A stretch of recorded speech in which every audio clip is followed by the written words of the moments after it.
여러분도 뉴스를 통해서 들으셨을 텐데 지지난주에 3월 25일 날 경북 의성에서 산불을 진화하기 위해서 헬기를 타고 작업하시던 70대의 조종사가 헬기가 추락하는 바람에 숨을 거두는 순직하는 안타까운 일이 있었습니다. 그 일이 있고 난 다음에 좀 사연을 알고 싶어서 제가 이렇게 찾아보니까 그 순직하신 조종사가 누구시냐면 김포 수정교회를 섬기시는 박현우 장로님이십니다. 73살 이제 원로 장로님이시지요. 그 장로님을 추모하면서 교인 가운데 한 사람은 장로님을 이렇게 기억하더라고요. 그 교회가 재정적으로 많이 어려울 때 정말 솔선수범해서 그 모든 무거운 책임을 감당하시려고 했던 장로님이셨고, 언제나 웃는 모습으로 자기보다 한참 어린 청년들에게도 존칭을, 존댓말을 써가면서 늘 섬길 줄 알았던 따뜻한 아버지 같은 분이셨다, 이렇게 고백하는 것을 제가 들었습니다. 무엇보다도 장례를 다 마치고 난 다음에 부인 되시는 장광자 권사님, 그 권사님이 인터뷰한 기사가 있었는데 제가 여러분에게 그대로 한번 소개해 드리겠습니다. 어제 남편을 떠나보냈는데 처음 같이 교회에 갔던 날이 떠올라요.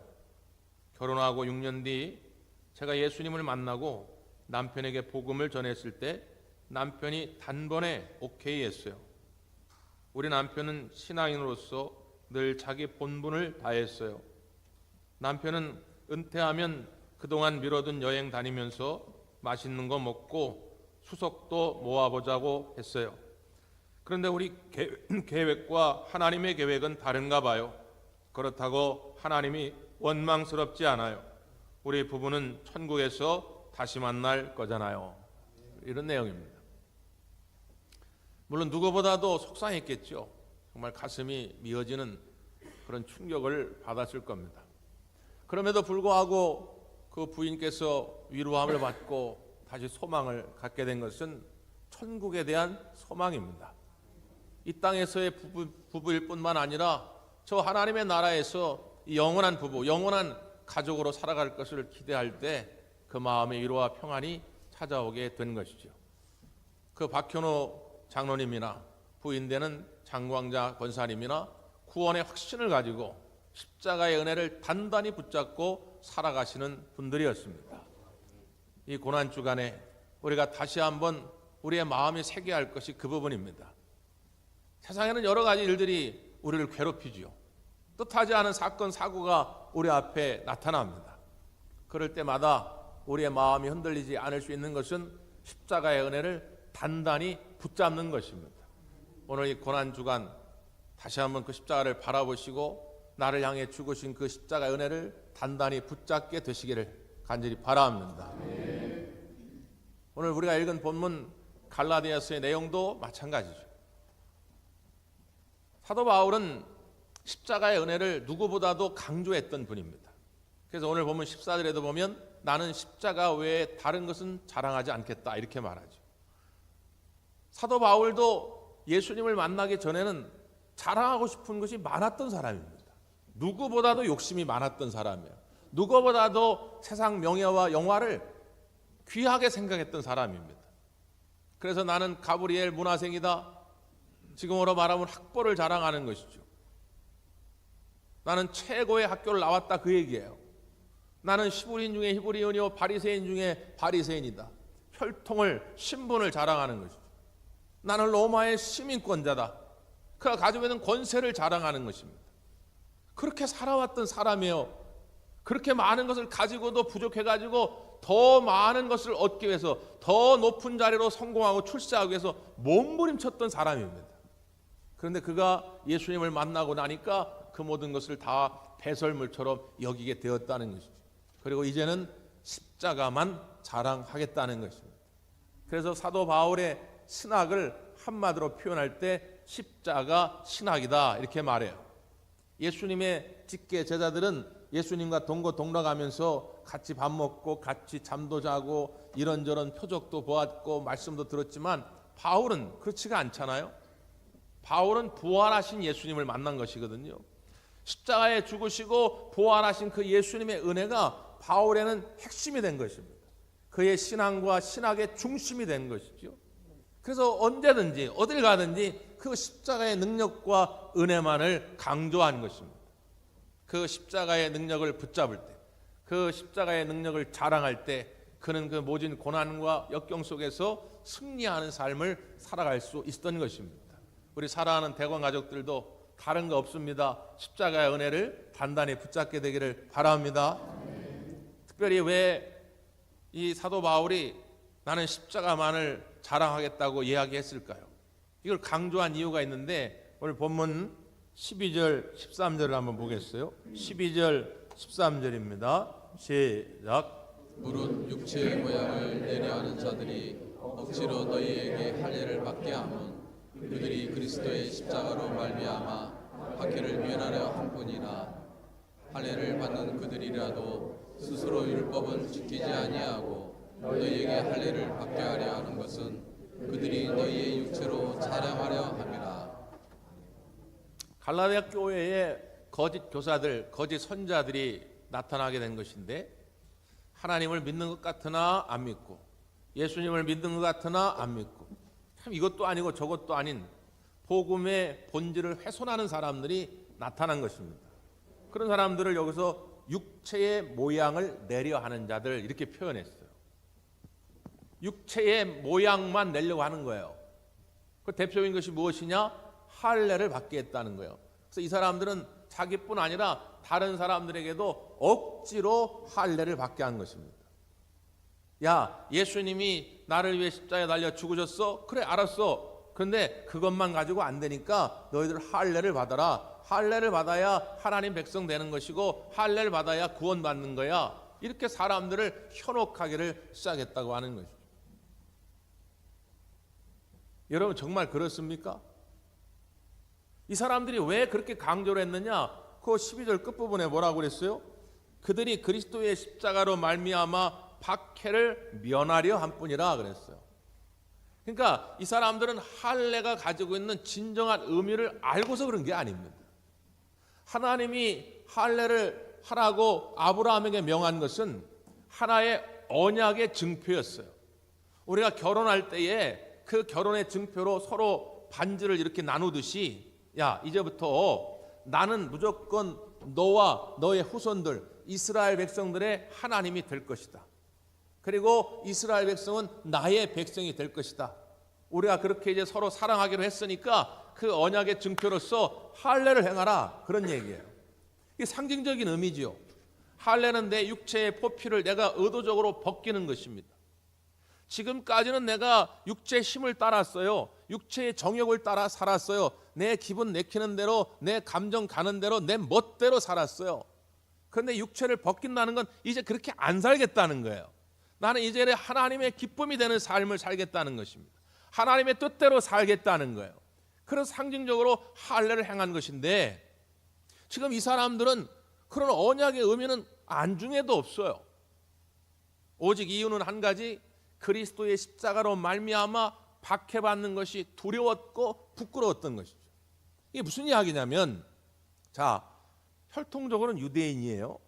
그게 원래 태어날 때부터 유대교인입니다. 그런데 어떤 경로가 되었던 예수님을 알게 됐고 예수님을 믿게 된 거예요. 그게 그리스도인이 된 것입니다. 그래서 교회를 왔어요. 그런데 가만히 보아하니 아직도 교회 나오지 않는 기독교인이 되지 않은 사람들은 할례를 받아야 한다고 주장한단 말이에요.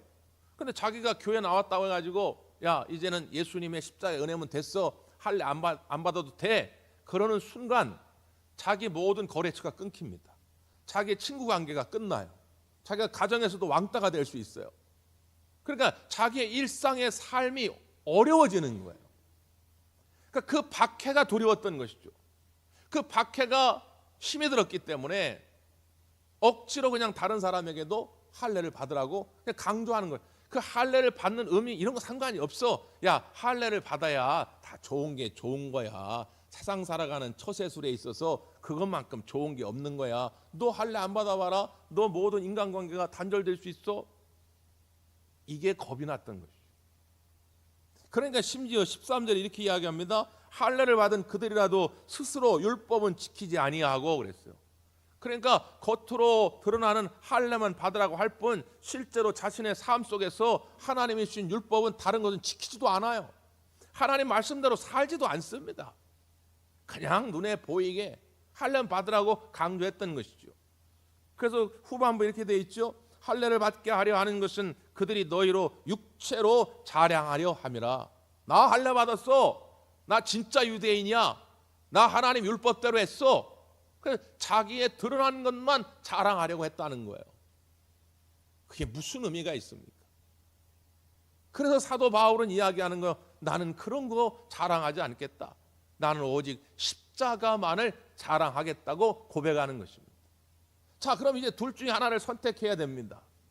나의 육체를 자랑하기 위해서 할례를 받는 삶, 율법적인 행함과 공로를 통해서 구원받고자 하는 이 어리석은 이 노력을 계속할 것이냐, 아니면 십자가의 은혜 앞에 전적으로 나를 맡기고 십자가의 그 구원의 능력을 가지고 내가 다시 살아날 것이냐, 새 사람이 될 것이냐, 이걸 결정해야 한다는 거죠.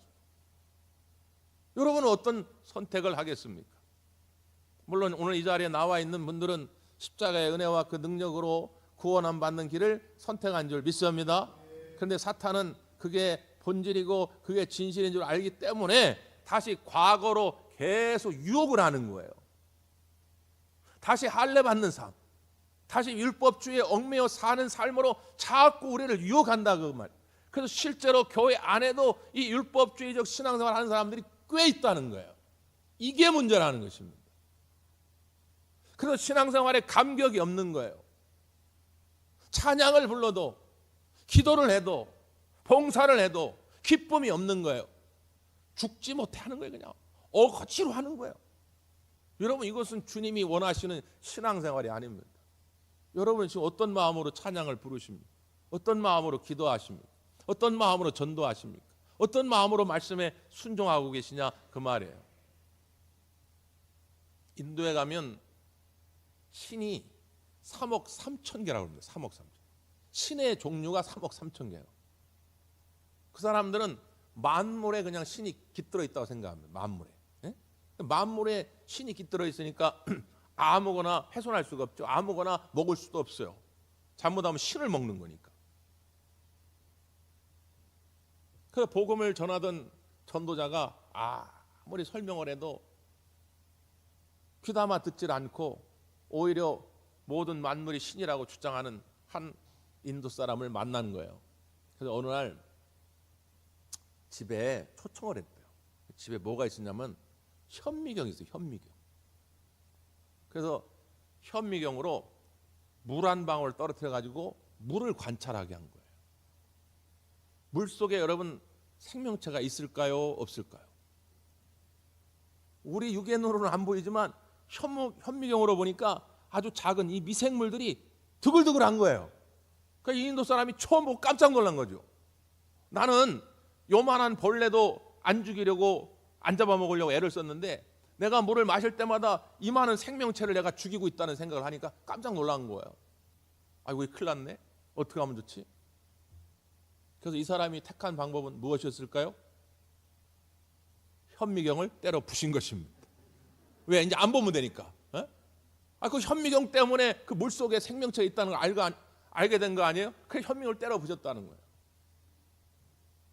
예수 그리스도의 십자가의 은혜가 우리를 구원받게 하는 것을 깨달았다면 그 십자가의 은혜 앞에 내가 완전히 엎드리고 그 십자가의 은혜 안에 머물러야 할 텐데 그게 싫다고 해가지고 십자가는 뒤로 하고 나의 육의 것을, 나의 할례받음을, 내가 지금까지 노력하고 있음을 자랑하고 산다?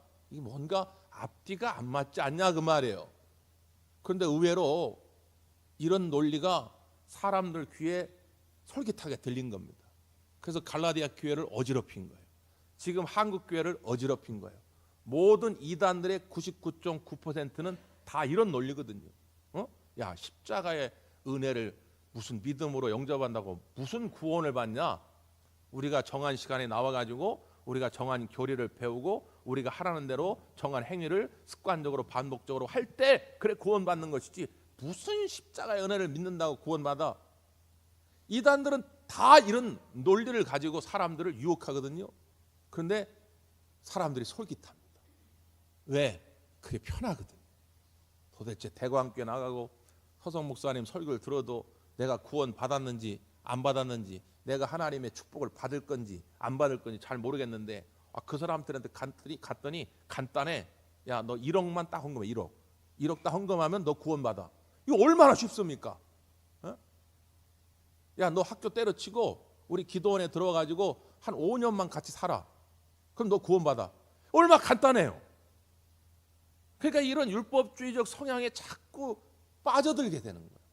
그러나 여러분, 그 어떤 노력으로도 그 어떤 공로로도 우리는 구원함을 받을 수 없습니다. 오직 십자가의 은혜만이 우리를 죄로부터 자유하게 하고 죽음으로부터 자유하게 할 줄 믿습니다. 그 십자가를 단단히 그래서 붙잡아야 돼요. 그래야 이 마지막 시대 어지러운 때에 유혹에 넘어가지 않을 수 있다 그 말이에요. 그래서 오늘 본문 14절 말씀에 바울은 이렇게 선언합니다. 14절을 한 번 더 읽을까요? 14절 시작. 결코 자랑할 것이 없으니 그리스도로 말미암아 세상이 나를 대하여 십자가에 못 박히고 내가 또한 세상에 대하여 그러하니라. 아멘. 후반부 그리스도로 말미암아 세상이 나를 대하여 십자가에 못 박히고 내가 또한 세상을 대하여 그러하니라. 한 10번 읽어도 아마 이게 무슨 말인지 잘 모르실 거예요.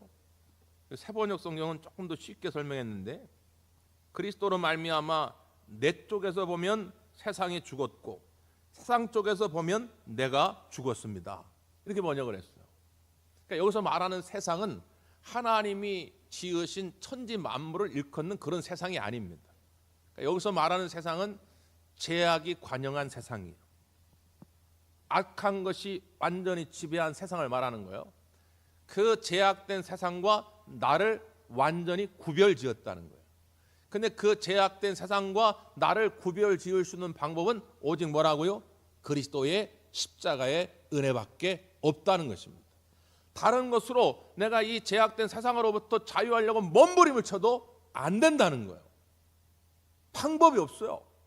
그런데 예수 그리스도의 십자가의 능력을 내가 단단히 붙잡을 때, 나를 위해 죽으신 그 주님의 은혜를 내가 단단히 붙잡을 때, 나는 이제 죄악된 세상과 완전히 분리되어진다는 거예요. 그래서 그 다음 15절, 할례나 무할례가 아무것도 아니로되 오직 새로 지으심을 받는 것만이 중요하니라 말합니다. 할례를 받았냐 무할례를 받았냐, 이건 구원의 기준이 안 된다는 거예요. 아무 문제가 없다는 거예요. 중요한 것은 뭐냐? 내가 지금 새로 지음을 받았냐 거듭났냐 그 말이에요. 내가 죄악된 세상으로부터 분리되어서 새로운 생명을 얻으려거든 십자가의 은혜를 단단히 붙잡는 수밖에 없다는 것입니다. 가뜩이나 지금 생명샘 기도하면서 지금 목이 컬컬한데, 제가 이렇게 목이 터져라 외치는 이유가 뭐겠어요? 이게 진리이기 때문에, 이건 내 목숨과도 같은 것이기 때문에 제가 이렇게 목소리를 높여서 외치는 거예요. 근데 참 목회자의 마음을 몰라. 참 우리 예수님의 마음을 너무 몰라. 그래서 참 목회하면서 종종 그런 이야기를 듣고 그런 경험할 때마다 참 마음이 너무 아파요. 예전에 어떤 교회 집사님인데 참 나름 신앙생활을 열심히 해요.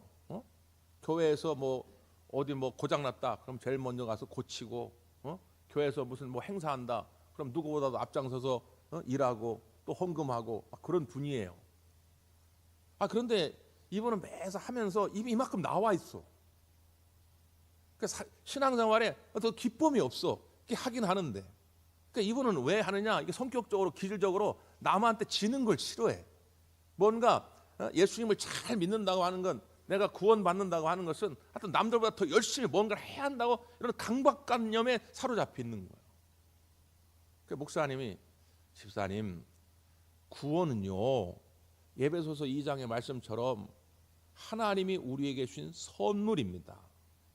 집사님이 그렇게 몸부림쳐서 얻어지는 게 아니고요.